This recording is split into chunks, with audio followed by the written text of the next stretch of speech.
A paz de Cristo Jesus, meus amados irmãos, vamos iniciar hoje mais uma aula, ao qual temos por tema Saulo de Tarso, o perseguidor.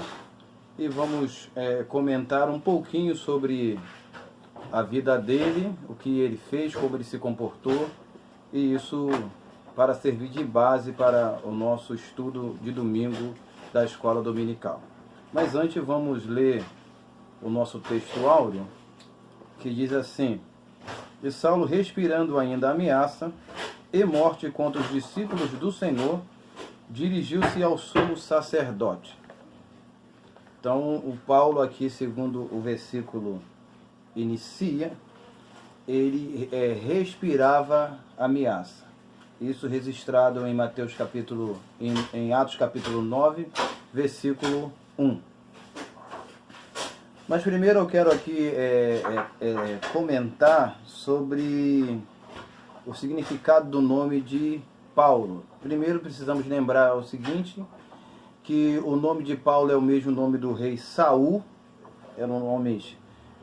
são nomes semelhantes, e na realidade alguns até pensam, a gente falou isso na aula passada, que provavelmente o nome de Saulo era em homenagem ao rei Saul. E Paulo tem também um segundo nome, que algumas pessoas pensam, e até no hino da harpa a gente tem registrado que o nome de Saulo foi trocado para Paulo, mas na realidade não é nada disso. Na realidade o nome de Saulo era Saulo, o nome de Paulo era Paulo.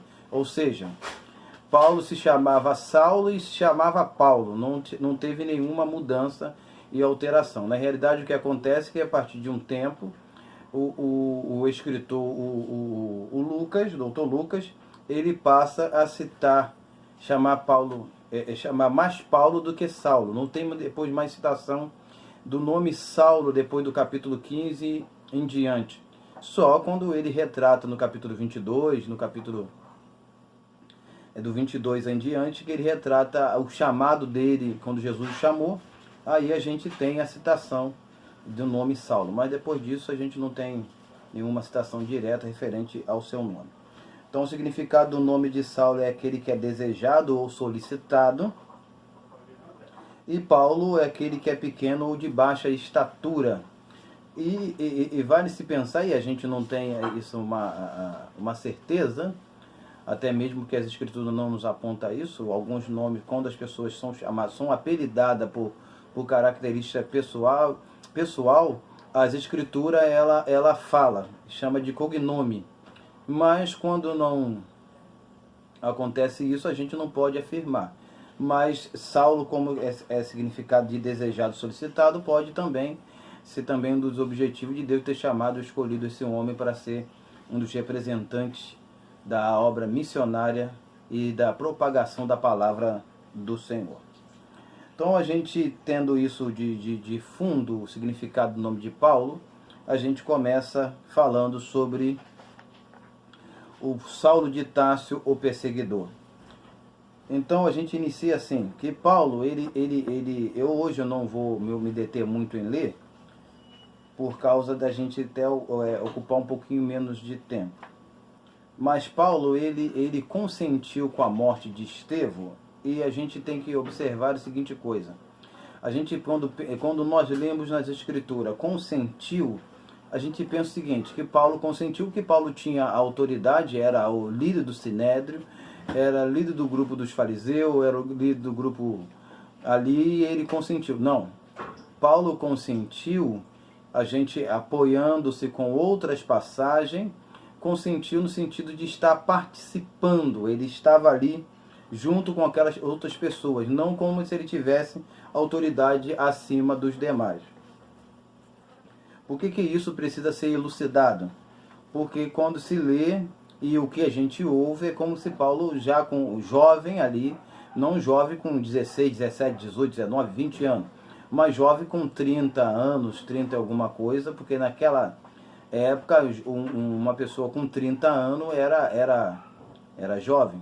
Então, até mesmo a gente tem como exemplo, Paulo quando chama Timóteo de jovem, Timóteo não era um garoto de 16, 20 anos, mas era um homem já de 30 anos e 30 alguma coisa. Então, Paulo estava ali junto, participando. E o que a gente observa dentro do texto é que Paulo, junto com aquelas pessoas, eles estavam disputando contra Estevão, e todos eles, todos os que estavam ali, não conseguiram resistir à autoridade de Estevão.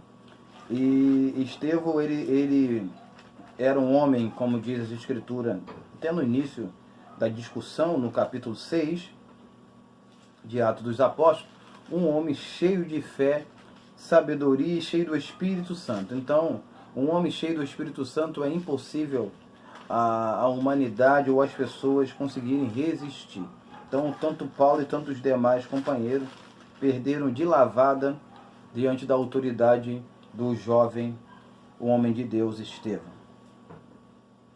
Uma observação que eu quero levantar aqui, eu quero até ler, hein, que está registrado no capítulo 7, versículo 58 e 60. Atos 7, 58 e 60. Também é um dos problemas que a gente encontra referente a esta passagem, e precisa também ser um pouco elucidada. E expulsando-o da cidade, o apedrejavam, e as testemunhas depuseram as suas vestes aos pés de um jovem chamado Saulo. Quando lemos isso aqui, você já ouviu algumas vezes as pessoas falando que as vestes de Estevão foram colocadas aos pés de Saulo. Não é nada disso. O que aconteceu aqui foi o contrário. Na realidade, os que estavam apedrejando a Estevão, quando saíram para apedrejar Estevão, deixaram suas vestes aos pés de Saulo.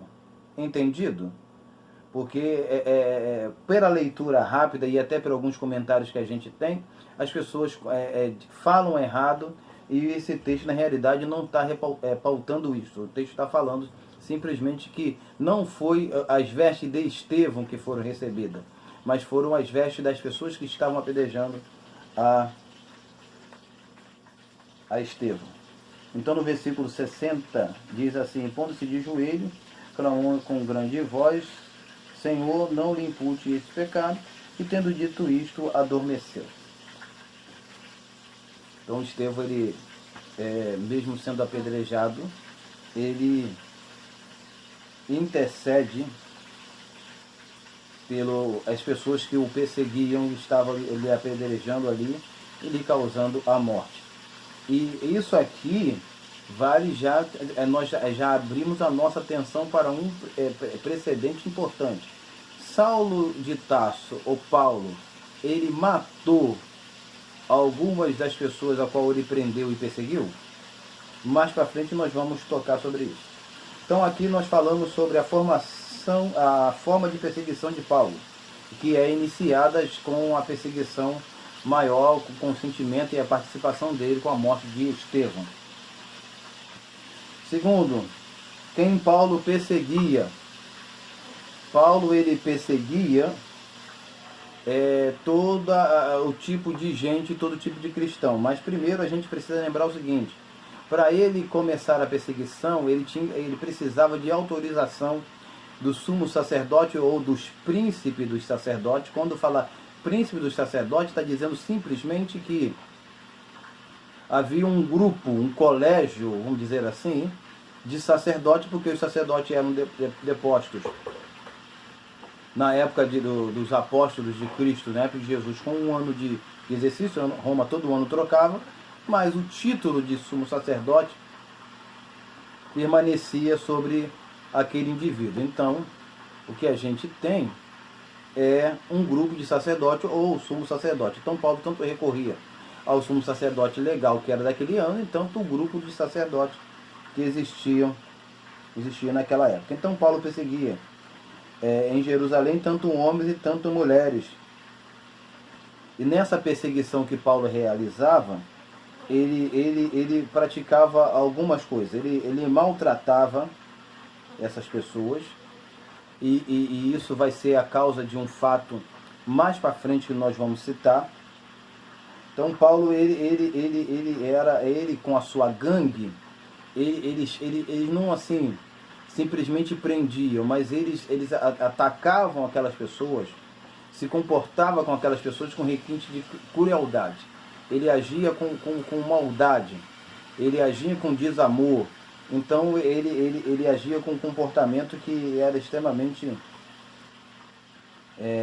danoso para aquelas pessoas. E consequentemente, o que Paulo fazia causava nos cristãos conversos uma coisa que é extremamente ruim. Eles blasfemavam contra o nome de Jesus. Claro que eles faziam isso forçado pela atitude de Paulo. A gente tem, num período da história, uma perseguição que houve e que algumas pessoas se desviavam e entregavam seus manuscritos e tudo mais, e os crentes repudiavam essas pessoas. Mas no caso aqui, que se a causa final era a morte, não tinha nem como eles se refazerem, porque eles tinham morrido. Então nós temos o segundo ponto, o terceiro ponto, que é como Paulo fazia para perseguir a igreja. Então dentro disso aqui, quem Paulo perseguia e o que Paulo fazia, Paulo, ele com essa autorização dos principais dos sacerdotes, e junto com os conselhos dos anciãos, então aí participavam principais dos sacerdotes, que envolvia um grupo maior de sacerdotes, sumos sacerdotes, e o conselho dos anciões participavam de toda esta tramóia que Paulo fazia. E Paulo, ele saía de uma forma assim, quando a gente ler aqui, por exemplo, Saulo respirando uma ameaça, não, eu vou explicar isso, ele saiu de uma forma desesperada pelos caminhos, pelas vielas e becos, para encontrar um cristão converso, ou um santo homem de Deus, uma santa mulher de Deus, e assim levar aprisionado para Jerusalém. A gente encontra, isso também é um dos detalhes, que Paulo ele prendia e levava para Jerusalém. Ele não deixava preso, ele manietava, prendia e levava para Jerusalém, e não deixava preso na cidade a qual a pessoa era pego.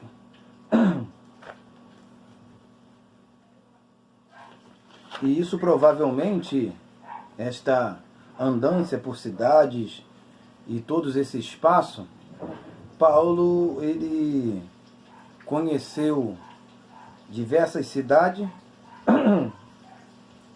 e provavelmente isso facilitou para que Paulo pudesse iniciar, quando teve o chamado de Cristo, a obra missionária e conhecer todos os caminhos ao qual ele entrou pregando a palavra do Senhor. A gente entra no quarto ponto e a gente tem como tema como Paulo realizava suas perseguições. E aqui é importante, porque aqui vai delinear a minha pergunta se Paulo, quando ele prendia, se ele matava essas pessoas a qual a gente ouve comumente as pessoas dizerem, e se essa citação de Paulo matar realmente está claramente citado nas Escrituras. Então, como Paulo realizava as suas perseguições? Primeiro, manietava no local onde os cristãos estavam. Então, ele ia, prendia aquelas pessoas, mas não ele manietava, mas não deixava levar a pessoa para a prisão local daquela cidade. Ele manietava e trazia aquelas pessoas para Jerusalém. Então, quando ele encontrava essas pessoas nas sinagogas, isso está tudo registrado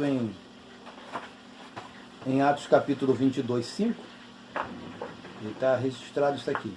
Ele castigava as pessoas, e o castigo que ele aplicava provavelmente era o que causava algumas pessoas blasfemarem contra o nome de Cristo, ou até, vamos dizer assim, negarem a fé. Terceiro, encerrava os crentes ou os santos nas prisões. Atos capítulo 26, versículo 10.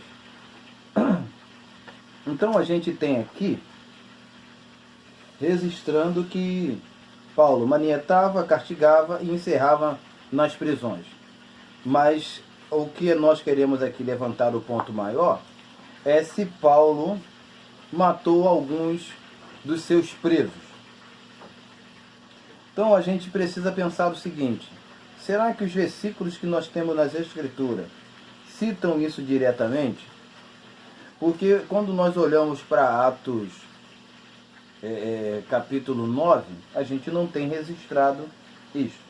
Nós temos registrado, eu vou ler para você, temos registrado que no versículo, capítulo 9, versículo 3, diz assim: e indo no caminho, aconteceu que chegando perto de Damasco, subitamente cercou um esplendor de luz do céu. Aí no versículo anterior diz que o seguinte, que é o versículo que a gente já utilizou, que ele prendia homens e mulheres e conduziam a Jerusalém. Então Paulo ele foi a Damasco para prender as pessoas, manietar, vamos dizer assim, e levar para Jerusalém. Que, por exemplo, ele poderia, como um dos líderes, ajuntar o conselho local, vamos dizer assim, o sinédrio local, o grupo local, e com isso ele mesmo decidir a questão por lá e matar as pessoas lá, mesmo não levar para Jerusalém. Então isso aqui também é um ponto interessante. Deixa eu ler aqui, porque eu quero que através disso aqui seja esclarecido um ponto crucial, se Paulo matava os seus presos ou não. Sem dúvida que não. Paulo, por ser zeloso à lei, não ia se contaminar com um corpo morto por ele próprio.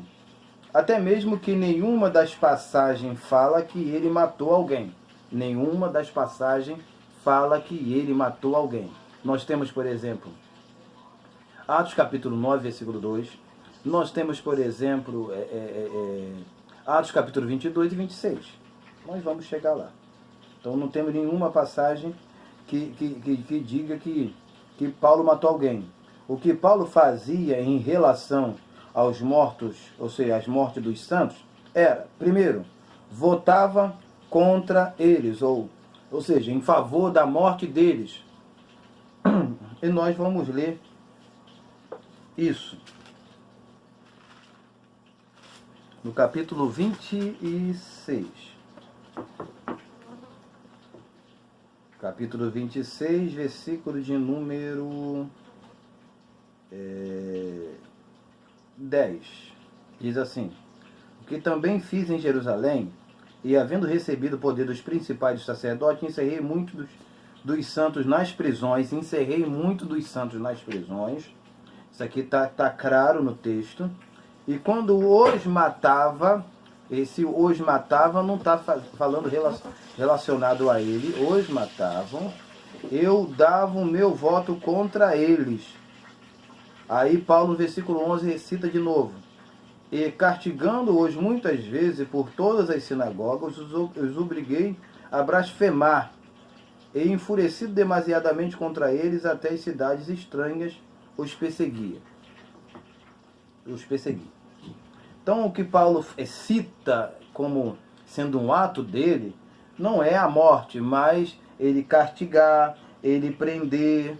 Isso é um ato de Paulo, é o que ele fez, e não o que são aderidos a ele, são inferidos a ele, mas na realidade não foi o que ele fez. Porque por Paulo ter perseguido, castigado, ter sido muito cruel, de automático, quando se lê, se faz a leitura desse texto, não dividindo que tem ponto e vírgula, e entendendo que quando ele fala hoje, automaticamente ele está se excluindo, porque ele poderia falar, e quando nós estávamos matando, e o tradutor poderia colocar isso, até mesmo, mas a gente não tem nenhuma das outras passagens citando que Paulo matou alguém. 2. Paulo perseguia até a morte. Paulo perseguia até a morte. Então a gente tem que observar que a perseguição de Paulo, ela se consumava quando aquelas pessoas morriam.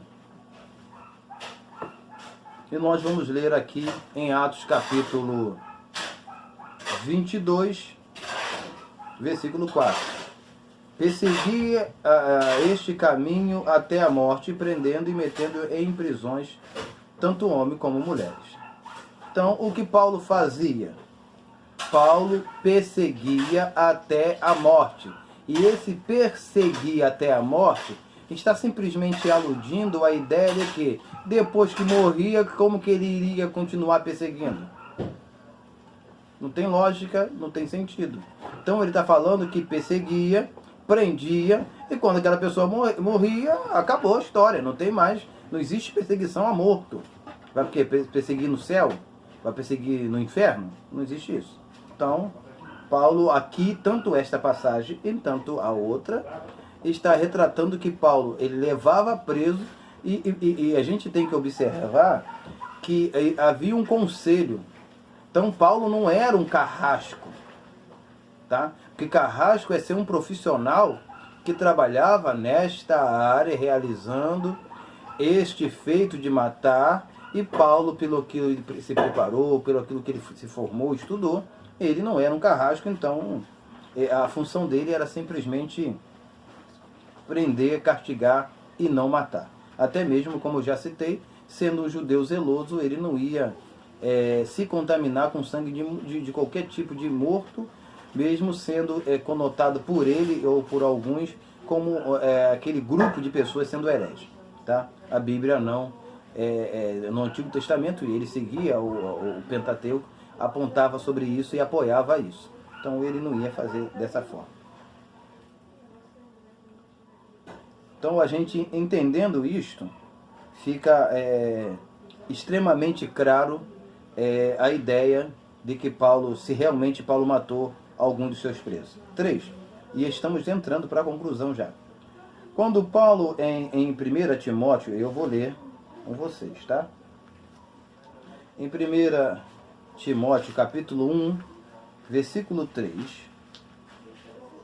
Deixa eu já colocar aqui, 1 Timóteo 1,13, perdão. Deixa aqui, daqui a pouco eu vou fazer a leitura. Fala que ele fez, quando Paulo fala em 1 Timóteo capítulo 1, versículo 13, fala o que ele fez, aparece: fui blasfemo, perseguidor e opressor. Vou repetir. Quando Paulo fala em 1 Timóteo capítulo 1, versículo 13, o que ele fez, quais foram os atos que ele fez contra a igreja, aparece que ele foi blasfemo, ou blasfemo, que ele foi perseguidor e opressor. Tá? Não, aparece só isso. Concluímos que Paulo não foi um assassino, como dizem. Paulo foi simplesmente um perseguidor que alcançou misericórdia, longanimidade e vida eterna da parte de Deus.